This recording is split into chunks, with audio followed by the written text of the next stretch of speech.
Someone hired me as her personal chef today. Another day is another blessing para sa isang stay-at-home mom na magbibilao.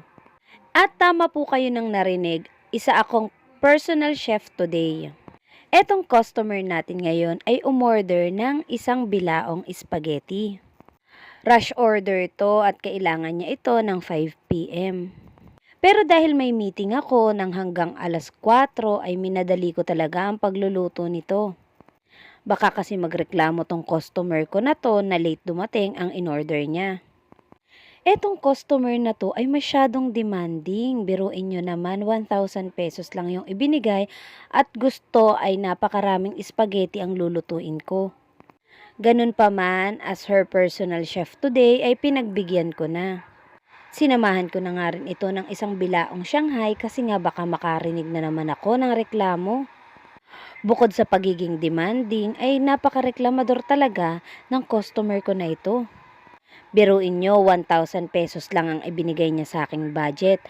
XL na spaghetti at isang bilaong lumpiang Shanghai.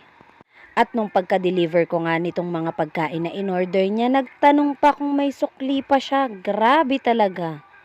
Bukod nga dun sa 1,000 pesos na ibinigay niya sa akin, nagpabili pa ng cake. Saan ka ba naman makakahanap ng ganitong klaseng customer? Panigurado ako kung mai-encounter mo to talagang tatanggihan mo siya.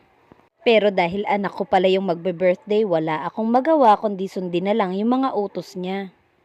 Originally, chicken fillet yung order niya pero dahil nga hindi available ang breast part ng chicken ngayon, ito at lumpiang Shanghai ang ipinalit ko. I-deliver ko ito sa church kung saan nagaganap ang youth fellowship na nasakto naman na kasabay ng birthday ng aking panganay na anak. Sharing of blessings sa another year of her life. Kaya instead na kumain lang kami sa labas, naisipan niya na lang na magpaluto nga para makakain ng lahat. Pareho kaming nagulat ng papa niya. Biruin mo, first time to na nagpaluto siya para sa ibang tao. Kadalasan kasi lagi niyang sinasabi na sa labas na lang kami kumain para hindi na ako mahirapan magluto. May lagi pa siyang sinasabi na, bakit ako yung magpapakain? Ako yung may birthday, so supposed to be dapat ako yung ililibre nila, di ba? At dahil maganda yung mood niya ay nag-come up siya na dalahin na lang yung mga pagkain na ito sa aming church at i-share sa iba. And to our Queen Fiangi, Princess Thea Mabangis, and Ate Butchik, happy birthday anak!